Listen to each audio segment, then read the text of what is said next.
तो आप देख रहे हैं 5 राज्यों के चुनावी नतीजे आने के बाद एक बार फिर से सियासी हलचल तेज हो गई है। जो आने वाले विधानसभा चुनाव हैं उन पर तो नजर है ही, लेकिन साथ में 2024 पर भी नजर है। लोकसभा चुनावों पर खासतौर पर बीजेपी और आम आदमी पार्टी इस दिशा में अपनी कोशिशें तेज कर चुकी है, अपने प्लान, राष्ट्रीय प्लान बनाने शुरू कर दिए हैं। आज इसी पर हमारी चर्चा हो रही है कि 2024 का मास्टर प्लान क्या होगा और विपक्ष कैसे मजबूत होगा।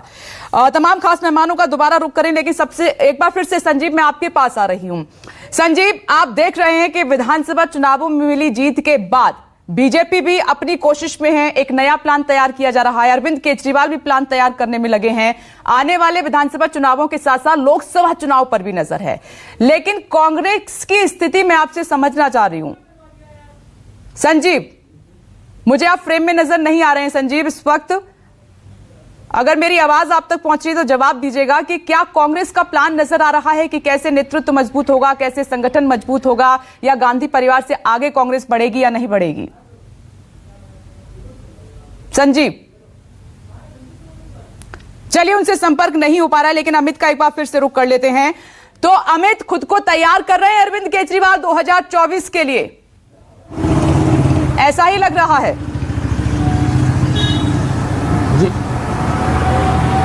जी बिल्कुल विपनेश, जिस तरह अरविंद केजरीवाल एक के बाद एक राज्यों में जा रहे हैं, तो एक मास्टर प्लान, एक आम आदमी पार्टी के पास 2024 का एक मास्टर प्लान दिमाग में चल रहा है। और यही वजह है कि अब एक के बाद एक राज्यों में आम आदमी पार्टी आस्ते आस्ते बढ़ रही है और उन राज्यों को चुना जा रहा है। एक आप स्ट्रैटेजी देखिए आम आदमी पार्टी का, उन राज्यों में आम आदमी पार्टी जाने की कोशिश कर रही है जहां कांग्रेस कमज़ोर दिख रही है और बीजेपी मजबूत दिख रही है, और वहाँ कोई तीसरा क्षेत्रीय पार्टी नहीं है। यही वजह है कि गुजरात जा रहे हैं, हिमाचल प्रदेश जा रहे हैं, गोवा गई थी आम आदमी पार्टी, क्योंकि गोवा में भले 2 सीटें लेकर आई, लेकिन वोटिंग परसेंटेज काफ़ी वहाँ पर आम आदमी पार्टी का बढ़ा है। उत्तराखंड गई जहाँ कांग्रेस और बीजेपी मुख्य मुकाबले में थे, वहाँ आम आदमी पार्टी ने सेंधमारी की और कांग्रेस को इसका खासा नुकसान हुआ। और यही कोशिश है आम आदमी पार्टी की, उन राज्यों में जाया जाए जहां कांग्रेस विपक्ष में हो और बीजेपी जो हो वो सत्ता में हो। इसमें एंटी इनकम्बेंसी अगर बीजेपी की होती है तो वो कांग्रेस की तरफ ना जाके आम आदमी पार्टी की तरफ आए। और अगर पंजाब की बात करें तो 13 लोकसभा सीटें हैं पंजाब में, 7 लोकसभा सीटें हैं दिल्ली, तो 2 ऐसे राज्य में जहां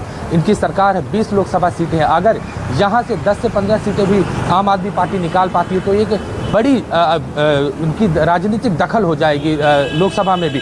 तो यही वजह है कि आम आदमी पार्टी इन सब राज्यों में, छोटे राज्यों में अपनी कोशिश कर रही है, अपने पैर जमाने की कोशिश कर रही है और आस्ते आस्ते संगठन बनाने की कोशिश कर रही है। आम आदमी पार्टी का यही कहना है कि कैडर बेस्ड पार्टी बनना चाहती है, जिस तरह बीजेपी है। यही वजह है कि कल अरविंद केजरीवाल ने भी कहा कि आम जनता आकर हमारे वॉलंटियर बने, आम आदमी पार्टी से जुड़े, आम आदमी पार्टी के कार्यकर्ता बने, क्योंकि ये आम आदमी पार्टी की आम लोगों की पार्टी है। और यही आस्ते आस्ते आम आदमी पार्टी एक कदम बढ़ा रही है उन राज्यों में। और आस्ते अब अगर सिर्फ नॉर्थ इंडिया की बात करें, साउथ इंडिया में भी आम आदमी पार्टी छोटी इकाई जो चुनाव है, निकाय की जो चुनाव है वो आम आदमी पार्टी लड़ रही है, ताकि कहीं ना कहीं अपना प्रेजेंस हर राज्य में आम आदमी पार्टी दर्ज कराना चाहती है कि आने वाले 5 साल 10 साल में एक बड़ी राजनीतिक पार्टी बनकर उभरे आम आदमी। ठीक है, इसमें छोटा रिएक्शन लेंगे जल्दी से। संजीव, मैं आपसे रिएक्शन ले लेती हूँ, उसके बाद मेहमानों का रुख करूंगी। संजीव, मैं कांग्रेस पार्टी का प्लान समझने की कोशिश कर रही थी कि इतनी बड़ी पार्टी आज स्थिति में अच्छा नहीं लगता है, लेकिन संगठन मजबूत करना है तो एक स्ट्रांग नेतृत्व की जरूरत है। तो क्या गांधी परिवार से आगे बढ़ेगी पार्टी? क्या कोई ऐसा चेहरा मिल पाएगा आने वाले दिनों में? देखिए, कांग्रेस की दुविधा ये है कि उसका सबसे कमजोर पक्ष जो है वही उसकी सबसे मजबूत पक्ष भी है। यानी कि गांधी परिवार उसका सबसे कमजोर पक्ष है आज की तारीख में, क्योंकि वो नेतृत्व जो है वो लोगों को अपनी तरफ खींच नहीं पा रहा है। लेकिन अगर गांधी परिवार दृश्य से गायब होता है तो ये पार्टी जो है सेकंड लाइन क्रिएट नहीं कर पाई है। सारे के सारे जो टॉप लाइन नेता है वो पिछली दफा लोकसभा चुनाव कब जीते थे ये किसी को याद भी नहीं है, और सबके बायोडेटा एक्स से शुरू होते हैं। तो ऐसे में जाहिर है कि उनके लिए गांधी परिवार जरूरी है। पर अगर अरविंद केजरीवाल और नरेंद्र मोदी की तरह गांधी परिवार वोट नहीं ला पा रहा है तो समझिए कि इतिहास बनना तय हो जा रहा है, क्योंकि आने वाले दिनों में आप देखिए 5 राज्यों में चुनाव है जो मुझे स्पष्ट सामने दिखाई पड़ रहे हैं। पहला चुनाव हिमाचल प्रदेश और गुजरात का। इन दोनों जगहों पर विरोधी कौन है? विरोधी कांग्रेस पार्टी है और कांग्रेस पार्टी की जगह लेने के लिए तैयार है अरविंद केजरीवाल। इसके बाद आगे बढ़िए, अगले साल चुनाव होने हैं कर्नाटक में, वहां विपक्ष कौन है? कांग्रेस है, वहां पर जगह लेगा कोई ना कोई। उसके बाद आ जाइए आगे मध्य प्रदेश में, छत्तीसगढ़ में, राजस्थान में, यानी कि भारतीय जनता पार्टी को अब जो भी चुनाव लड़ना है वो कांग्रेस के खिलाफ लड़ना है और यहां बहुत आसान हो जाएगा उसके लिए जीत, कांग्रेस पार्टी रहती है तो इसी वैक्यूम को भरने के लिए अरविंद केजरीवाल अपने आप को तैयार कर रहे हैं, क्योंकि 2 जगहों पर जहां उन्होंने जीत हासिल की है वो दोनों जगह पंजाब और दिल्ली कांग्रेस की विरासत थी, जिसको उन्होंने राजनीतिक तरीके से अपना लिया है। यानी कांग्रेस की विरासत वो खत्म करने में लगे हुए हैं अरविंद केजरीवाल और बीजेपी से फाइट के लिए खुद को तैयार कर रहे हैं। लास्ट 4 मिनट मेरे पास है। अनिला सिंह जी, जल्दी से आपका रिएक्शन मैं चाहूंगी।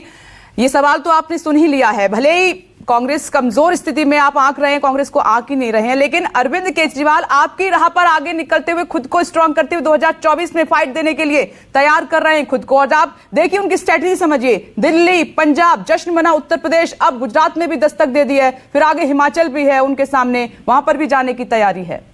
मास्टर प्लान समझ में आ रहा है आपको केजरीवाल का? जैसे कि शुरुआत में मैंने कहा था कि आज की तारीख में बहुत ही ओवररेटेड पॉलिटिशियन है। हमें अच्छी तरीके से पता है कि उत्तर प्रदेश में इनका क्या हाल हुआ, नोटा से भी कम इनके वोट आए। उत्तराखंड में जो है तकरीबन 50 सीटों पे इनकी जमानत जब्त हुई है। गोवा में कितने परसेंटेज आए हैं? 6% से भी कम इनके वोट आए हैं। तो बहुत ओवररेटेड पॉलिटिशियन है। और नहीं, दिल्ली और पंजाब को क्यों नकार रहे हैं आप? वहां प्रचंड जीत मिली है, जमानत जब्त हो गई। एक सेकंड, मैंने कहा वाराणसी में मोदी जी के सामने इन्होंने चुनाव लड़ा था, जमानत जब्त हो गई थी। ख्वाब देखने का अधिकार सबको है, बिल्कुल देखिए, ख्वाब देखिए, पर ख्वाब के बाद बड़ी उस ख्वाब के लिए मेहनत करनी पड़ेगी। और 75 वर्ष का यहाँ पर हवाला देते हैं, शायद 75 वर्ष इनको अभी और लगेंगे भारतीय जनता पार्टी को चैलेंज करना। ठीक है, उंगली उठा दी है। मालविंदर सिंह जी ने जवाब दीजिए जल्दी से। देखिए, आम आदमी पार्टी किसी की विरासत खत्म नहीं करना चाहती, लेकिन आम आदमी पार्टी बाबा साहब अंबेडकर की विरासत को बचाना चाहती है। आम आदमी पार्टी भगत सिंह के सपने को, भारत को बचाना चाहती है। अगर जिस तरीके से कांग्रेस का हश्र हुआ है, भाजपा ने अपनी वे ऑफ पॉलिटिक्स नहीं बदली, धर्म जात की राजनीति, लोगों में नफरत की राजनीति का कंसेप्ट नहीं बदला, तो इन लोगों को भी भारत के लोग, क्योंकि अब लोग बहुत जागरूक हो गए हैं सोशल मीडिया से, लोग सिर्फ गवर्नेंस की राजनीति, लोग अच्छी शिक्षा की राजनीति, लोग अच्छे हेल्थ सुविधाओं की राजनीति चाहते हैं। अरविंद केजरीवाल जी ने लोगों के सामने एक मॉडल ऑफ गवर्नेंस रखा है और देश के लोग लगातार अरविंद केजरीवाल की उस मॉडल ऑफ गवर्नेंस को अप्रिशिएट कर रहे हैं और उससे जुड़ रहे हैं। और हम चाहते हैं ये जो इतना बड़ा सैलाब है पूरे देश में जाए और ये नफरत और समाज को बांटने वाली राजनीति खत्म हो, आम साधारण भारतीय की जिंदगी में सुधार हो। यही सपना अरविंद केजरीवाल जी का है, यही सपना आम आदमी पार्टी का है। नहीं, लोग तो अब ये भी कह रहे हैं, चर्चा है कि अरविंद केजरीवाल प्रधानमंत्री बनने के सपने देख रहे हैं, जैसे जीत मिलती जा रही है राज्यों में। बुराई भी नहीं है, देखना भी चाहिए। ठीक है, ठीक है। लेकिन अरविंद केजरीवाल जी की लीडरशिप को देश के लोगों ने माना है और उन्होंने काम करके दिखाया। ठीक है, सुरेंद्र जी, मैं आपके पास आ रही हूं। कांग्रेस से आगे निकलने की कोशिश में है आम आदमी पार्टी कि अब मेन फाइट जो 24 पे होगी वो बीजेपी वर्सेस आम आदमी पार्टी होगी, कुछ ऐसा मास्टर प्लान तैयार हो रहा है? विपनेश, हमने एक कहावत सुनी थी हमेशा कि अपना सोचा होता नहीं और जनता का सोचा तत्काल। जनता ने जो सोचा है वो जनता हमेशा वो अपना निर्णय देती है। जनता जनार्दन होती है, हमारे सोचने से कुछ नहीं होता, हमारे करने से होता है। एक बात से मैं मालविंदर की सहमत हूं कि साहब जनता जाग गई है, तो निश्चित तौर पर मालविंदर जी जनता जाग गई है, गवर्नेंस को भी देखेगी, आपकी भी, हमारी भी और भारतीय जनता पार्टी। आज भारतीय जनता पार्टी की नीति पर वो विश्वास कर रही है, इसलिए वो लोग सत्ता में आ रहे हैं। पंजाब में आप पर विश्वास किया इसलिए आप सत्ता में आए, लेकिन आप पंजाब में सत्ता में आए और रेस्ट ऑफ द कंट्री में विश्वास करने के लिए वहां विपक्षी दल के रूप में, प्रमुख विपक्षी दल के रूप में कांग्रेस है और हम अपनी कमियों को सुधार करके जनता के सामने प्रस्तुत होंगे। और हमें पूरा विश्वास है कि जनता जनार्दन हमारे बारे में उचित सोचेगी, पॉजिटिव सोचेगी। और भारतीय जनता पार्टी की जो डिसाइसिव पॉलिटिक्स है, डिवीजन वाली पॉलिटिक्स है, उसके मुखालिफ बात करेगी। और लगातार भारतीय जनता पार्टी की डिवीजन वाली पॉलिटिक्स के खिलाफ जनता का आक्रोश है, जनता का जन समर्थन बढ़ता जा रहा है। अभी उस पॉइंट पर नहीं पहुंचा है जहां से जनता दूसरे दलों को जिताए, ये हम मानते हैं। इसमें हमारी कोई भी वो नहीं है कि आज जनता ने आपका जो जन समर्थन है विपक्षी दलों को उस लेवल पर नहीं है जो 50 के ऊपर आए। इस बार बढ़ा है, अगली बार ठीक है, लेकिन सुरेंद्र जी मानिए, यकीन मानिए कि अभी कांग्रेस को एक स्ट्रांग लीडरशिप की बहुत जरूरत है, जो सबको संगठित कर ले, सबको मजबूत कर दे, कार्यकर्ताओं में जोश भर दे। अनिला सिंह जी, कुछ सेकंड है, उंगली उठाई थी आपने, जरा जल्दी से बोलिएगा, क्या कहना चाह रही हैं जल्दी से? मैं दो बात कहना चाहती हूँ। यहाँ पर जो आम आदमी पार्टी के प्रवक्ता ने कहा ना कि विभाजन करने वाली राजनीति, तो दोबारा से चुनाव के जितने नतीजे आए साहब देखिए, मैं उत्तर प्रदेश की बात करती हूँ। 2014 से लेकर 2022 तक यहाँ की जनता ने जाति और धर्म के आधार पर वोट नहीं किया है, एक करके वोट दिया है, वो भी विकास के नाम पर वोट दिया है। दूसरी बात यहाँ पर सुरेंद्र जी ने कही कि जो जनता चाहती है उसी को वोट देती, जनता उसी को चाहती है जिसमें उनको कॉन्फिडेंस होता है, जिसने उसके लिए काम करके दिखाया। तो काम बेहद जरूरी है और divisive politics Bharatiya Janata party नहीं करती। ठीक है, ओके मैडम, इसी के साथ वक्त भी खत्म हो गया है, चर्चा को यहीं विराम देना होगा। आप सभी का बहुत बहुत शुक्रिया।